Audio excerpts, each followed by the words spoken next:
हिंदी साहित्य के मैंने टॉप 50 क्वेश्चन को इसमें शामिल किया है और बहुत बेहतरीन क्वेश्चन है, आंसर है। तो वीडियो को बहुत ध्यानपूर्वक, बहुत कम समय में इस वीडियो को कराने वाला हूँ, तो वीडियो को बहुत ध्यानपूर्वक आपको देखना है, मज़ा आएगा। चलते प्यारे साथियों, श्रृंखला को स्टार्ट करते हैं। किसी भी परीक्षा की तैयारी कर रहे हैं या जिसमें हिंदी आता है तो आपके लिए इंपॉर्टेंट साबित होने वाला है प्यारे साथियों। पहला ही क्वेश्चन आपको किस पुस्तक के 15 भारतीय भाषाओं तो 40 विदेशी भाषाओं में जो है अनुवाद किया गया। तो पंचतंत्र जो है जिसकी रचना जो है विष्णु शर्मा जी ने की थी। तो 40 भाषाओं विदेशी तथा 15 भारतीय भाषाओं में इसका जो है अनुवाद किया जा चुका है। नेक्स्ट है, संविधान की 8वीं अनुसूची में 4 नई भाषाएं जोड़ी गई थी। तो अब बताओगे संथली, मैथिली और बोडो और डोगरी जो है शामिल की गई थी। और तब अब कितनी भाषाएं टोटल, तो आप क्या बताओगे 22 भाषाएं हैं।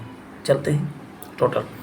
नेक्स्ट, निशा निमंत्रण के रचनाकार कौन से, तो बताओगे हरिवंश राय बच्चन है। गागर में सागर भरने का कार्य किस कवि ने किया, तो बताओ गागर के बागर भरने का किसने, तो बिहारी जी ने। रस मीमांसा सिद्धांत संबंधित पुस्तक के लेखक कौन है, तो बताओगे आचार्य रामचंद्र शुक्ल जी हैं। गाथा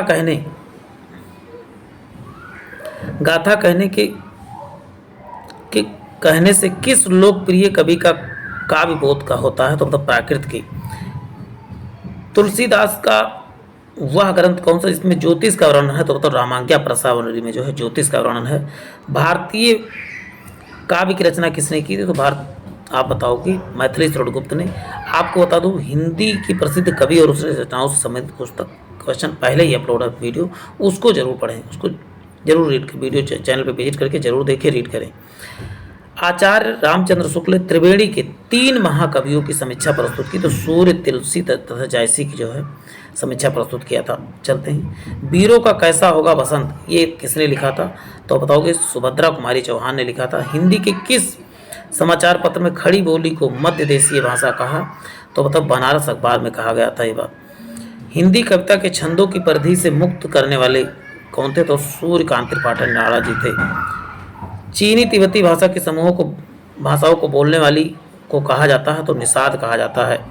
रामचरितमानस में प्रधान रस के रूप में किससे मान्यता प्राप्त हुआ, तो भक्ति रस को प्राप्त हुआ है।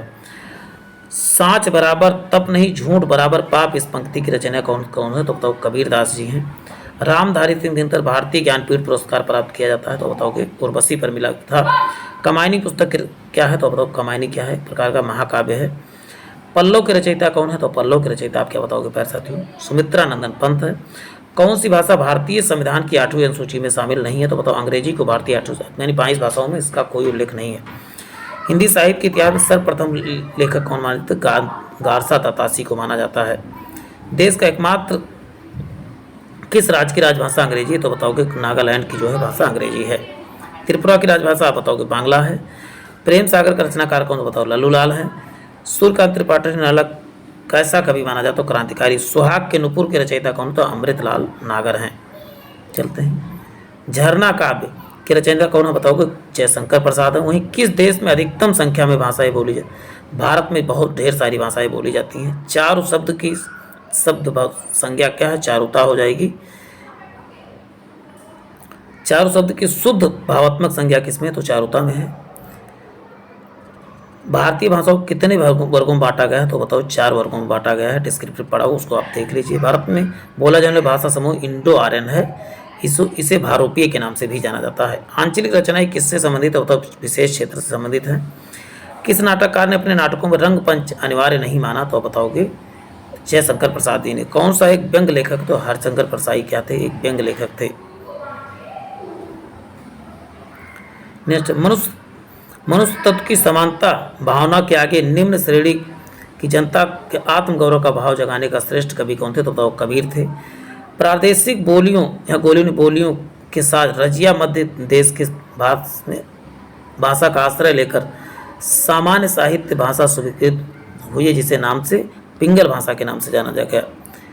निराला के राम तुलसीदास के राम के भिन्न और भवभूति के राम के निकट यह कथन किस आलोचक का है, तो डॉक्टर रामविलास शर्मा का है। नमक का दरोगा कहानी के लेखक कौन, तो आप बताओगे प्रेमचंद्र हैं। डोगरी भाषा मुख्य रूप से बोली जाती है, तो बताओ जम्मू कश्मीर में बोली जाती है। प्रसिद्ध कहानी नमक का दरोगा के लेखक कौन, बताओ प्रेमचंद्र जी हैं। संस्कृत की सबसे अधिक प्रभावशाली द्रविड़ भाषा कौन सी थी? तो तेलुगु थी। हिंदी को भारतीय संविधान कहा गया तो भारतीय संविधान कहा गया तो बताओगे राजभाषा को। हिंदी को भारतीय संविधान में क्या कहा गया? तो राजभाषा का दर्जा दिया गया है। वह कौन सा रचनाकार जिन्होंने सबसे अधिक टीका लिखी? तो बिहारी सतसई ने लिखा था। भूषण किसकी रचना है? तो भूषण ने वीर रस में जो है कविताएं लिखी थी। हिंदी शब्द का सर्वप्रथम प्रयोग किसने? अमीर खुसरो ने किया था।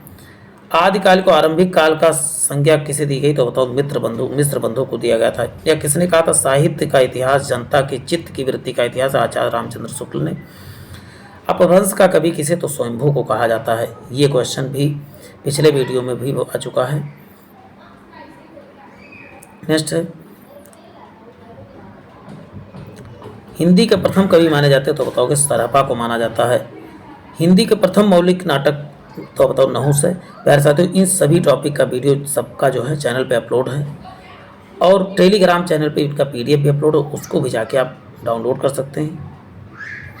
तो प्यारे साथियों, आज के लिए इतना ही। फिर मिलते हैं एक नए सेशन में। जय हिंद, जय भारत।